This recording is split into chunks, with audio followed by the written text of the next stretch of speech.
Here is something most parenting advice gets completely backwards. When your teenager slams the door, goes cold, snaps at you out of nowhere, or disappears into their room right in the middle of a hard moment, the instinct is to take it personally, to feel rejected, to think they do not want me around. And so you give them space. You back off. You wait for them to come to you. That feels respectful. It feels like honoring their independence. But in many cases, it is the exact opposite of what they need. And what happens in that gap, in those hours or days after the push, quietly shapes whether they will ever let you back in. By the end of this video, you will understand why teenagers push hardest when they are hurting most, what that behavior is actually signaling beneath the surface, the one mistake most well meaning parents make in that exact moment, and what a different response sends to the teen's nervous system that changes everything. Let's start with a moment you have probably already lived through. Your teenager has a rough day. You can sense it the second they walk through the door. Their body language is off. They are quieter than usual, or sharper, or both. You ask how they are doing. They say, fine.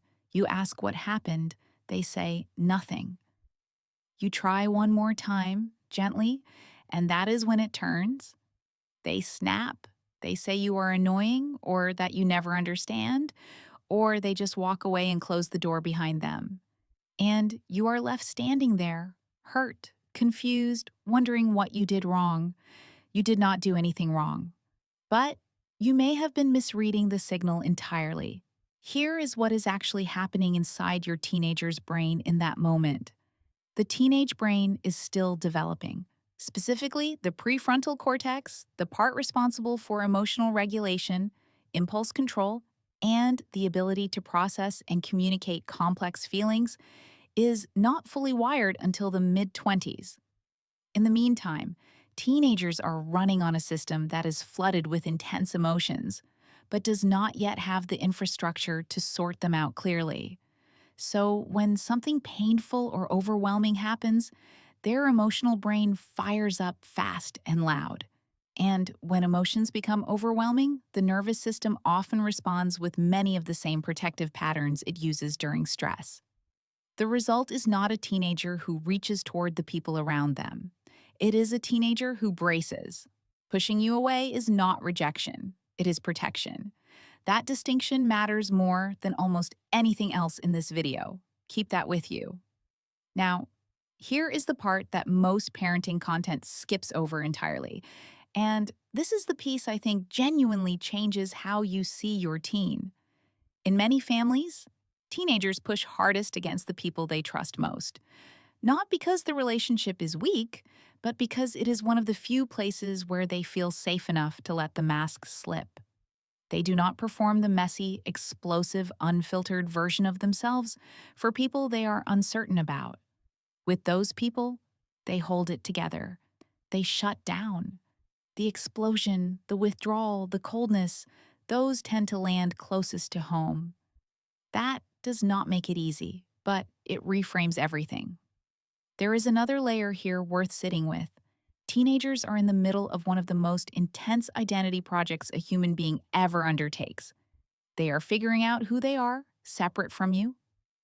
And part of that process involves testing whether they can feel big, overwhelming, ugly emotions and still be loved on the other side of it. The push is sometimes a test they do not even know they are running. The question underneath it is, will you stay? Or will you disappear when I am hard to be around? When a parent backs off to give space, especially if it comes with a hurt tone or a sigh or a closed down silence, the teenager's nervous system registers something very specific. It reads, my hard feelings drove them away. That quietly confirms a story they may already be telling themselves, that when they are too much, people leave. This is not about blame. This is about what is being wired in, one interaction at a time. So, what actually works? The first thing to understand is that staying present does not mean pushing harder. This is where a lot of parents overcorrect. They know giving space feels wrong, so they lean in harder. More questions, more pursuit, more gentle pressure.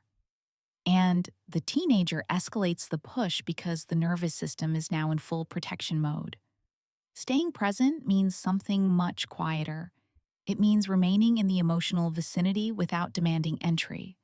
Something like, "You don't have to talk. I'm not going anywhere." And then actually not going anywhere, not physically and not emotionally. You stay warm. You stay available. You do something ordinary nearby. You do not perform patience. You just are patient. You let your presence itself be the message. And here is the part most parents never realize. The moment your teen pushes you away is not actually the moment that matters most. What happens in the next 10 minutes often determines whether they come back. Not what you say, not what you fix, just whether you stayed or whether you left. That window is quiet, it is unglamorous, and it is everything. What that kind of steady presence sends to the teen's nervous system is something the words alone cannot deliver. It says, "Your hard feelings do not change how safe this relationship is. You can be difficult, and I will still be here. You do not have to manage my emotions in order to get through your own." That becomes a blueprint. And every time it happens, the pattern gets reinforced. There is a personal dimension to this that I want to sit with for a moment, because I think it matters. Most of us were not raised in environments where emotional overwhelm was met with calm, steady presence. Most of us learned somewhere early that being too emotional was a burden, that we needed to sort ourselves out before we could come back to the people around us. And so when our teenager pushes us away, something in us agrees with the push. We feel the rejection, and part of us thinks we should give them room to cool down because that is what was modeled for us. It is not a failing, it is a pattern. But it is worth naming, because if we do not see it, we pass it on without meaning to. Now, here is a piece of insight that almost no one talks about. When a teenager is in a push-away pattern, the words they use rarely match the need underneath. They might say, "Leave me alone," when what they need is for someone to not actually leave. They might say, "You don't understand," when what they are really expressing is, "I don't know how to let you understand." They might say, "I'm fine," when they are clearly not fine. Not because they are lying, but because the gap between what they feel and what they can say is enormous. This is not manipulation. This is a translation problem. The teen's inner world is running at a frequency that does not yet have a full language. They experience the emotion at an intensity that the words available to them cannot carry, so it spills sideways. It becomes attitude or silence or a slammed door. And if a parent responds only to the surface behavior, they miss the signal entirely. Part of what a parent can do is name the signal gently, without requiring the teen to confirm it. Something like, "It seems like today was really hard. You don't have to explain. I just want you to know I see it." That is not pressure. That is translation. You are offering them a reflection of what you notice beneath the surface. And often, even if they say nothing back, something in them receives it. This is also where timing matters more than most parents realize. Do not try to have the real conversation in the moment of highest activation. That moment is not for talking. That moment is for staying calm, staying near, not escalating. The conversation, if it comes, almost always comes later. Often it comes at night. Often it comes in the car, where there is no eye contact and the teen does not feel watched. Often it comes in small pieces across days, not in one breakthrough moment. Patience here is not passive. It is strategic. You are waiting for the nervous system to settle, because that is the only state where real connection becomes possible.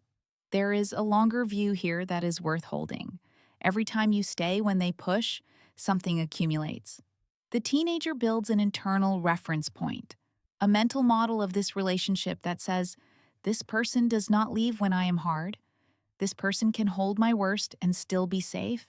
That reference point becomes the foundation of something that reaches far beyond the teenage years. The young adults who call a parent when something falls apart, who come home after the hard times, who build honest and close relationships with the people who raised them.